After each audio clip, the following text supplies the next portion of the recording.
नमस्कार दर्शक बंधु, आज मो सिंदूर अधिकार सीरियल आपण मैंने देखा पाइबे एक दमदार सीन। हाँ सांग मैंने आपण मैंने ठीक शुणी कहीं ये दशहरा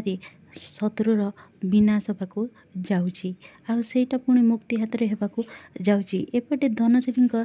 हस्पिटाल जेहेतु थे से देहर अवस्था बहुत खराब होगा लगुव से निश्वास ठीक से नहीं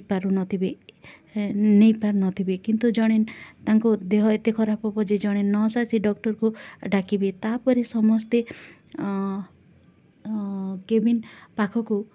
जीवे आउ रागिणी मध्य से जीवे आउ से नताशा को बहुत जोर रे गाली दौथिबे यार किंतु जबरदस्त फायदा उठेबे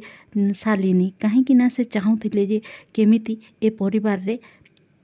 झड़ सृष्टि हो। तो एमिति आपण किछि देखिचंती आगरू तो आजिर अध्याय आपण माने देखिबे एपटे आदि एते मद पीबे जे सब किछि किछि से भूली जाइथिबे आउ तांको खाली मुक्ति देखा जाउथिबो काहेकि ना से नताशा को मुक्ति बोली भाबिबे आउ नताशा तांको से मद पीथिबा अवस्था रे नेकी रूम को आसीथिबे आउ आदि तांको नताशा को मुक्ति भाबिबे आउ मते छाड़िकी तमे कुआडे भी जाओनी मुक्ति मते छाड़िकी जाओनी कहीं मु तम बिना रही पारिबिनी एमिति किछि कथा कहूथिबे आदि तापरे नताशा कहब मु तमको छाड़ी कुआडे भी जाऊनी एमिति कही आदि बेड रे सोई पड़ी ठीक ए समय यार सुजोग नहीं नताशा आदि पाखरे जाई शोइबाकू जाउथिबे कुंडे की धरिकी शोइबा जाउथिबे आउ मुक्ति कहब नताशा बोली बहुत जोर रे चिलेकी डाकिबे तापरे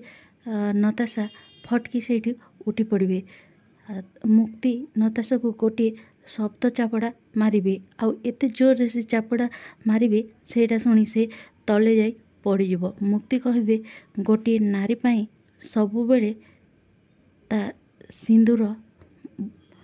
सबुकिछि से सबुकिछि सही पारे हेले ता सिंदूर को जदि किए नजर आखि उठेकी देखे कि नजर करे ताहेले से केबे भी सही पारिबनी आउ एमिति कही आज मु तते जमा भी छाड़ीमिनी एमिति कही मुक्ति पूरा पूरी रागी जीवे नताशा उपरे। तो दर्शक बंधु आगो कौन है जानवा चाहूले ना चैनल को लाइक शेयर सब्सक्राइब कर दियंतु।